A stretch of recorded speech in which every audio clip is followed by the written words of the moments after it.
나는 내 인생을 돌아볼 때마다 한 가지 사실로 다시 돌아가곤 한다.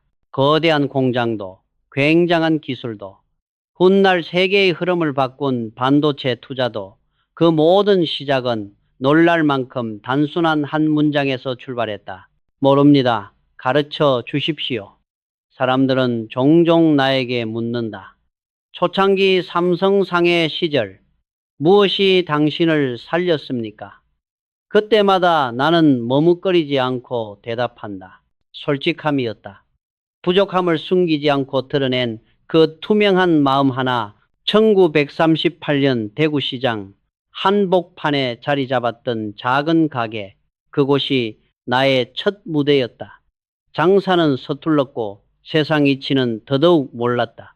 그런데 이상하게도 나를 도와준 사람들은 내 완벽한 모습을 보고 믿어준 게 아니었다. 오히려 내가 모자란 부분을 솔직히 인정할 때 고개를 끄덕였다. 당시 거래처였던 노상인이라는 이는 젊은 내가 제가 잘 모릅니다 라고 말하자 오히려 환하게 웃으며 말했다. 이런 사람이라면 믿을 수 있겠네. 그 순간 나는 깨달았다. 사람들은 완벽한 사람을 좋아하는 게 아니라 진심으로 배울 줄 아는 사람을 신뢰한다는 것을. 세상은 나이가 들수록 더 완고해진다. 자신만의 방식이 틀리지 않았다고 우기고 모르는 것을 인정하는 순간 체면이 깎인다고 착각한다. 그러나 나는 그렇게 고집을 부리는 사람 중 성공한 일을 거의 보지 못했다. 마음을 닫아 걸면 지혜도 들어오지 않는다. 직원들에게 늘 말하곤 했다. 모른다고 말하는 건 부끄러운 일이 아니다. 배우지 않으려는 것이 진짜 부끄러운 것이다. 이 말은 단순한 격언이 아니라 내 삶을 움직인 원칙이었다. 그 후로 많은 일을 겪으며 나는 인간관계의 본질을 조금씩 깨닫게 됐다. 신뢰를 주는 사람과 신뢰를 잃는 사람의 차이는 지식 수준이나 능력의 차이가 아니었다. 마음의 자세였다. 솔직하게 자신을 드러내는 사람은 상대의 마음을 열 수 있다. 반대로 허세를 부리거나 두려움 때문에 진실을 감추는 사람은 결국 혼자가 된다. 삼성의 첫 대형 거래를 따낼 당시 은행 지점장이 나에게 물었다. 이 사업 정말 자신 있습니까? 그 질문 앞에서 나는 허풍을 떨지 않았다. 아직 많이 부족하지만 배워가며 확실하게 만들겠습니다. 그 한 문장이 나의 첫 신용장을 열었다. 역설적으로 들릴지도 모른다. 세상은 강한 사람, 완벽한 사람을 돕는다고 믿기 쉽다. 하지만 현실은 전혀 다르다. 심리학에서도 밝혀진 사실이다. 정직한 취약함은 오히려 사람들의 신뢰를 끌어당긴다. 능력보다 태도가 신뢰를 만든다는 것이다. 나는 삼성 직원들과 회의를 할 때면 늘 가장 조용한 사람에게도 의견을 물었다. 자네 생각은 어떤가? 그렇게 얻어진 한 문장이 수년 동안 우리 공장에서 생산 효율을 올린 적도 있다. 솔직함은 누군가의 마음을 열고 열린 마음은 새로운 기회를 낳는다. 지금 시대도 마찬가지다. 세상은 너무 빠르게 변한다. 모든 것을 다 아는 사람처럼 행동하는 건 오히려 시대착오적이다. 오늘의 젊은 창업가들조차 말하지 않는가? 나는 모른다. 그래서 더 묻고 더 듣는다. 나도 그들과 같은 답을 내린다. 운은 솔직한 사람에게 먼저 간다. 왜냐하면 솔직한 사람만이 배울 수 있기 때문이다. 배움 없는 성장, 신뢰 없는 성공은 존재하지 않는다. 그러니 나는 다시 한번 묻는다. 지금 당신은 모른다고 말할 용기를 가지고 있는가? 그 용기 하나가 당신의 인생을 바꾸는 첫 번째 씨앗이다. 젊은 시절에 나는 늘 부족하다고 느꼈다. 돈도, 시간도, 인맥도, 능력도 무엇 하나 넉넉한 게 없었다. 그래서 하루라도 빨리 성공해야 한다고, 조금만 더 벌어야 한다고, 조금만 더 나아져야 한다고 마음을 몰아붙이며 살았다. 그러나 사람의 욕심이라는 건 끝이 없다. 목표를 하나 이루면 또 다른 목표가 생기고 손에 쥐면 또 다른 것을 바라보게 된다. 나는 한동안 그 무한한 결핍의 굴레 속을 헤맸다. 그러다 어느 날 아주 사소한 장면 하나가 내 인생을 송두리째 바꾸어 놓았다. 1938년 어느 오후 비가 그친 골목 위로 햇빛이 살며시 스며들던 순간이었다. 젖은 흙냄새가 코끝을 스치고 물기 맺힌 유리창이 반짝이며 작은 무지개를 만들었다. 그 순간 내 마음 한쪽이 따뜻하게 데워지는 느낌이 들었다. 나는 지금 호흡을 하고 눈으로 세상을 보고 함께 일할 사람이 있으며 오늘 하루를 시작할 수 있는 힘도 있다. 그것이면 충분하지 않은가? 그날 이후 나는 없는 것보다 있는 것을 세어보기 시작했다. 그 버릇은 나를 완전히 바꾸었다. 수원 공장을 지을 때도 사정은 여전히 넉넉하지 않았다. 전기도 부족했고 설비는 노후했고 인력은 언제든 이탈할 수 있었다. 그러나 나는 직원들에게 이렇게 말했다. 지금 이 순간 우리가 함께 있다는 것, 그것이 가장 큰 자산일세.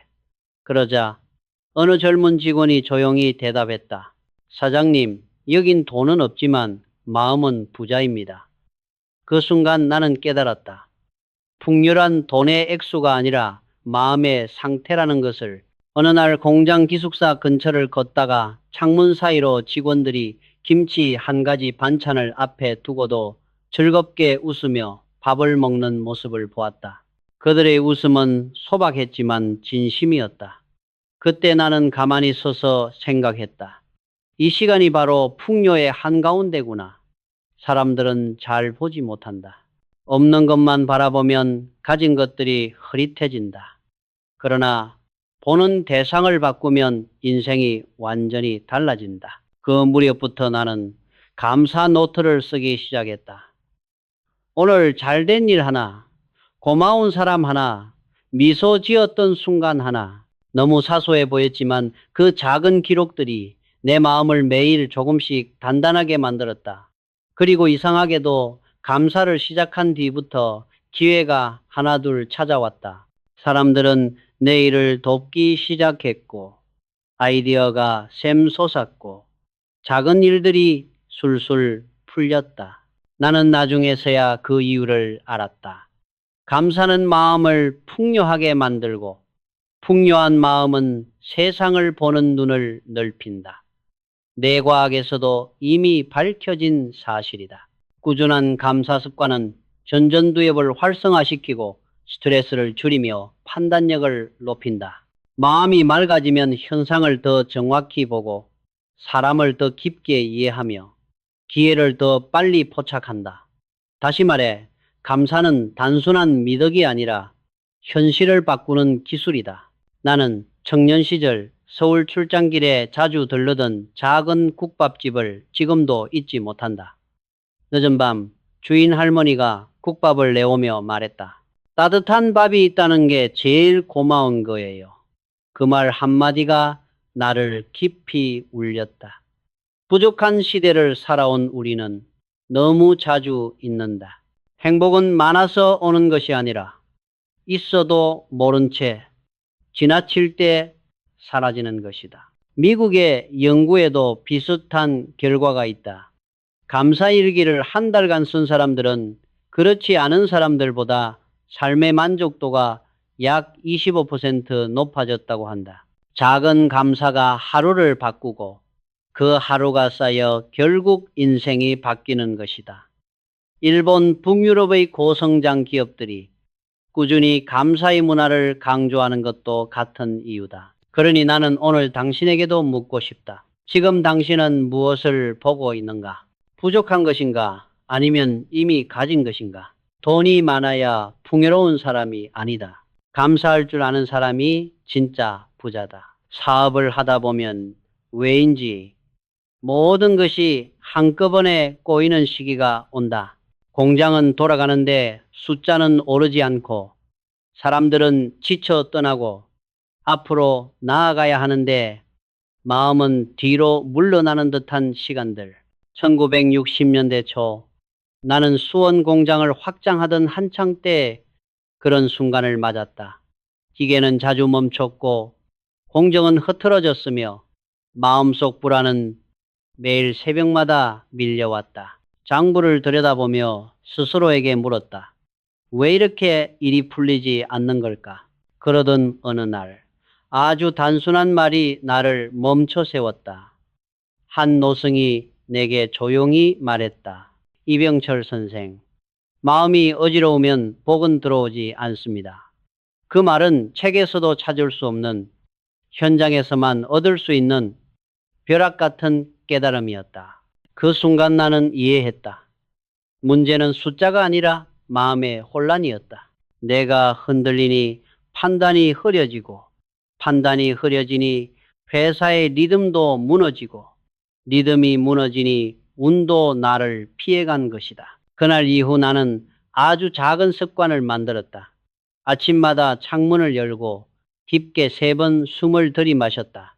그리고 마음속으로 중얼거렸다. 오늘도 살아있음에 감사합니다. 그 다음 책상 위에 서류를 정리하고 도면을 차곡차곡 쌓았다. 단순한 일상이었지만 그 동작들이 내 정신을 다시 중심으로 모아주었다.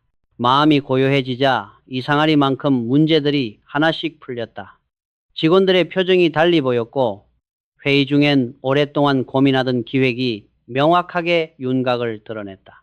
이 경험은 단순한 우연이 아니었다. 하버드 대학의 의과대학 연구에서도 단 3분의 짧은 호흡 명상만으로도 사람의 의사 결정력이 놀랍게 향상된다고 밝혀졌다. 마음속에 소음이 줄어들면 뇌의 판단 회로가 명료해지고 감정적 충동이 아닌 진짜 선택을 할 수 있게 된다는 것이다. 빌 게이츠가 매년 팅크 위크를 가지는 것도 같은 이유다. 외부의 소리를 끊고 마음의 서랍을 정리하는 시간, 그 고요 속에서 방향이 보이기 때문이다. 당시 한국 경제는 산업화의 초입에 있었고 제조업은 아직 걸음마였다.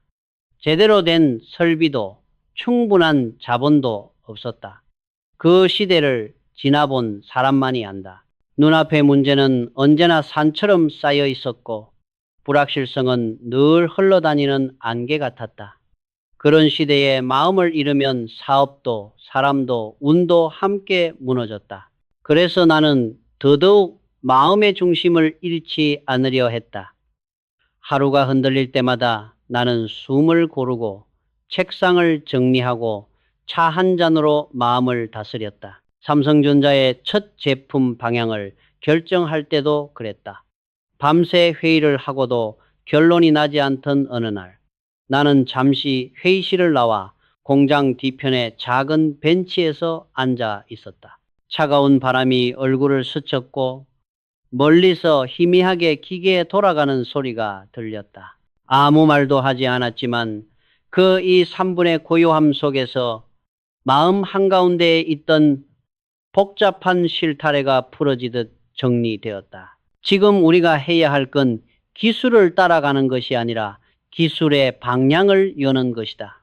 그 확신이 생겼고 그 길이 후에 한국을 반도체 강국으로 이끌었다. 마음을 정리한다는 것은 멈추는 것이 아니다. 오히려 더 멀리 뛰기 위한 준비다. 혼란 속에서 조급해지면 시야가 좁아지고 판단이 흔들린다. 하지만 한 걸음 물러서 마음을 정돈하면 보이지 않던 길이 눈앞에 펼쳐진다. 내가 늘 직원들에게 말했던 이유도 같다. 책상이 복잡하면 마음도 복잡하다.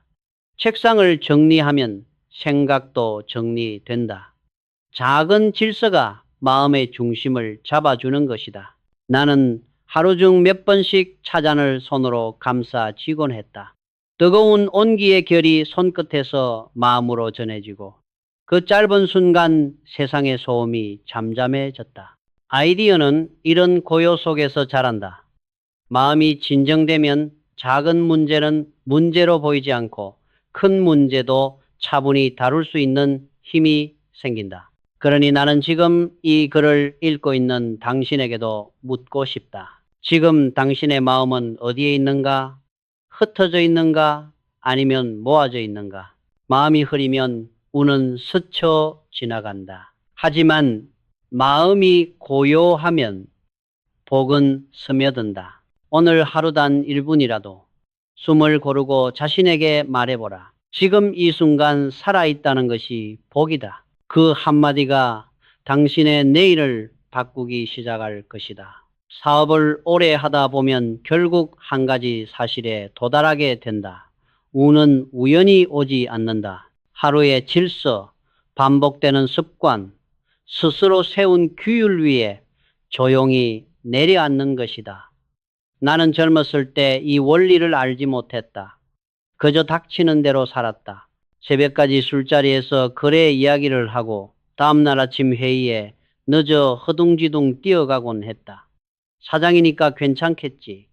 그 생각이야말로 가장 큰 착각이었다. 이상하게도 그 시기엔 모든 게 삐걱거렸다. 공장 기계가 자주 고장났고 중요하던 계약이 연달아 끊어졌으며 계획대로 흘러가던 일들이 예기치 못한 변수로 뒤틀렸다. 나는 그 모든 문제를 외부 탓이라고 생각했다. 사람 탓, 시장 탓, 운 탓. 그러나 어느 날 늦은 밤 사무실 창문에 비친 내 모습을 바라보다가 나는 무언가를 깨달았다. 어깨는 구부정했고 얼굴엔 피곤이 깊게 자리 잡고 있었다. 내가 나를 다스리지 못하는데 어떻게 회사를 다스릴 수 있겠는가? 그날을 기점으로 나는 내 일상의 리듬을 완전히 바꾸었다. 아무리 늦게 잠들어도 새벽 5시에 일어났다. 이불을 곱게 개고 신발을 가지런히 놓고 사무실에 도착하면 가장 먼저 책상부터 정리했다. 하루를 차분하게 시작하기 위해서였다. 그리고 매일 밤 나는 그날의 일을 손으로 직접 기록했다. 오늘 내가 한 약속, 지킨 약속, 놓친 약속. 이 단 한 줄의 기록이 나의 하루를 바로 세웠고 내 삶을 일정한 흐름으로 유지시켜 주었다. 삼성의 사원 가운데 하나가 성실이다. 많은 이들이 성실을 거창한 덕목이라고 생각하지만 실상 성실이란 작은 일상을 속이지 않는 것이다. 남이 보지 않을 때에도 어지러워진 물건을 제자리에 두는 것, 해야 할 일을 미루지 않는 것, 누군가와 한 약속을 반드시 지키는 것, 이 단순한 행동들이 모여 신뢰를 만들고 신뢰는 결국 기회를 불러온다. 나는 직원들에게 자주 말했다. 규율 없는 자유는 방종이고 규율이 있는 자유가 창조를 낳는다. 실제로 내가 본 운 좋은 사람들은 모두 하루의 규칙을 잃지 않았다.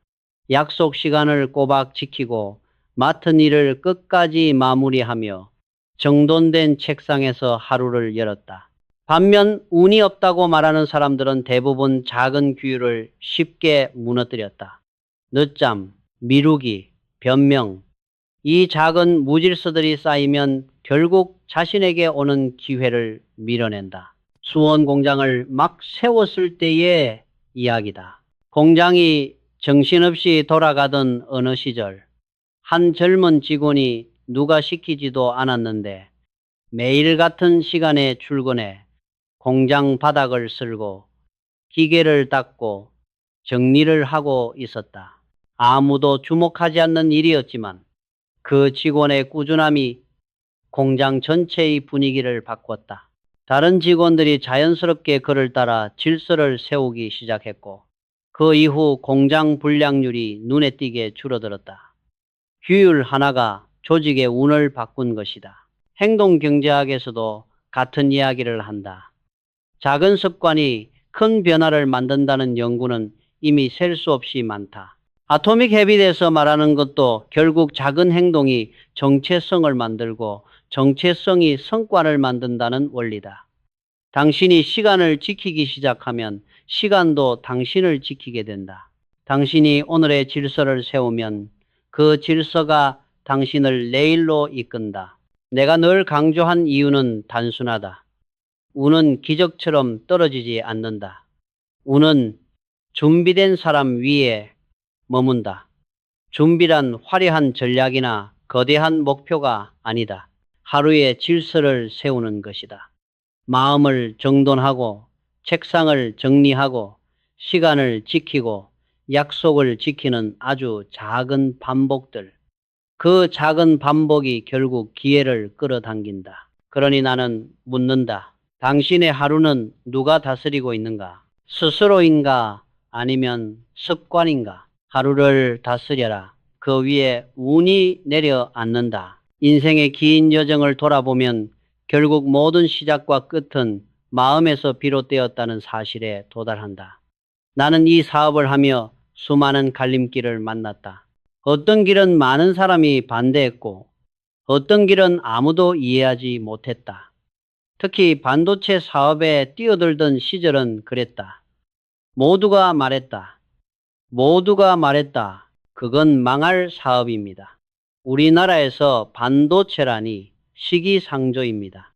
하지만 그들이 하지 못한 말을 나는 스스로에게 물었다. 정말로 불가능한 일인가? 아니면 내가 두려운 것뿐인가? 그때 나는 깨달았다. 두려움이란 외부에서 생겨나는 것이 아니라 마음이 흔들릴 때 생기는 그림자라는 것을, 마음이 흐트러지면 숫자도 흐려지고 흐려진 시야는 결국 잘못된 판단으로 이어진다. 그래서 나는 누구보다 먼저 새벽 회사에 나와 조용히 나의 마음부터 정리했다. 책상 앞에 앉아 깊게 숨을 고르고 그날 해야 할 일을 머릿속으로 그려보았다. 이 3분의 고요함이 하루의 방향을 결정했다. 한 번은 젊은이 머니 투자 실패로 크게 낙심한 적이 있었다. 그는 밤새 잠을 이루지 못했고 무엇을 해도 자신감이 없다 했다. 그 이야기를 듣고 나는 조용히 말했다. 사업이 무너지는 건 다시 세울 수 있다. 하지만 마음이 무너지면 아무리 좋은 기회가 와도 보지 못한다. 그는 그 말을 듣고 한동안 조용히 눈물을 흘렸다. 며칠 뒤 그는 다시 기운을 차리고 문제를 새 시각에서 바라보며 훨씬 냉정하게 정리해냈다. 그 모습을 보며 나는 확신했다. 조용한 마음은 강한 사람만이 갖는 특권이 아니라 마음을 다스리는 사람이 누구나 가질 수 있는 힘이라는 것을. 나는 늘 차 한 잔을 손에 쥐고 그 향을 느끼며 스스로 되새겼다. 이 향처럼 맑게 살자. 삶은 복잡해 보이지만 사실은 단순했다. 내 마음이 복잡하면 세상도 복잡하게 보였고 내 마음이 고요하면 문제도 고요해졌다. 나는 늘 말한다. 성공한 사람은 머리가 좋은 사람이 아니다. 마음을 다스릴 줄 아는 사람이다. 불안한 마음으로는 사람의 의중도 잘 들리지 않고 평온한 마음으로는 상대의 의도까지 보인다. 삼성전자를 세우던 시절 회의를 시작하기 전 나는 꼭 이렇게 물었다. 오늘 우리 마음은 어떤가? 숫자보다 중요한 것은 결국 조직의 분위기였다. 서로가 불안해하면 판단 또한 불안해졌다. 그러나 마음이 정돈된 순간 우리는 훨씬 넓은 시야로 문제를 바라보고 새로운 해답을 찾았다. 한 번은 직원 중 한 명이 내게 물었다. 회장님은 어떻게 늘 이렇게 차분하십니까? 나는 웃으며 대답했다. 차분한 게 아니라 늘 내 마음을 닦고 있을 뿐이네. 그 말은 내 삶의 중심이기도 했다. 가정에서도 직장에서도 한 사람의 마음가짐이 주변의 공기까지 바꾸는 법이다. 나는 자식들에게도 같은 말을 전했다. 사업을 하기 전에 마음을 닦아라. 마음이 흔들리지 않는 사람이 사업도 흔들리지 않는다. 세상은 끊임없이 요동친다. 경제가 좋아졌다가 갑자기 추락하고 성공이 찾아왔다가 곧 위기가 닥친다. 그러나 마음이 단단하면 그 어떤 폭풍도 지나가게 마련이다. 결국 내가 대구의 작은 상점에서 시작해 수원의 공장을 지나 세계의 반도체 시대를 열기까지 내 곁을 지킨 것은 거창한 전략도 아니었고 특별한 운도 아니었다. 조용히 다스린 내 마음 하나였다. 마음이 바르면 판단이 서고 판단이 서면 길이 보인다. 그 길 위에서 나는 사람을 얻었고 그 사람들과 함께 운을 만들었다. 그래서 지금 이 영상을 보고 있는 당신에게 마지막으로 묻고 싶다. 오늘 당신의 마음은 고요한가? 흔들리는가? 그 질문에 대한 답이 바로 당신 인생의 방향을 결정한다. 운은 하늘에서 떨어지는 것이 아니다. 마음을 정돈한 사람에게 자연히 길을 열어주는 것이다. 오늘 조용히 당신의 마음을 들여다보라. 그 마음이 고요해지는 순간 돈도 사람도 운도 모두 당신에게 향하기 시작할 것이다.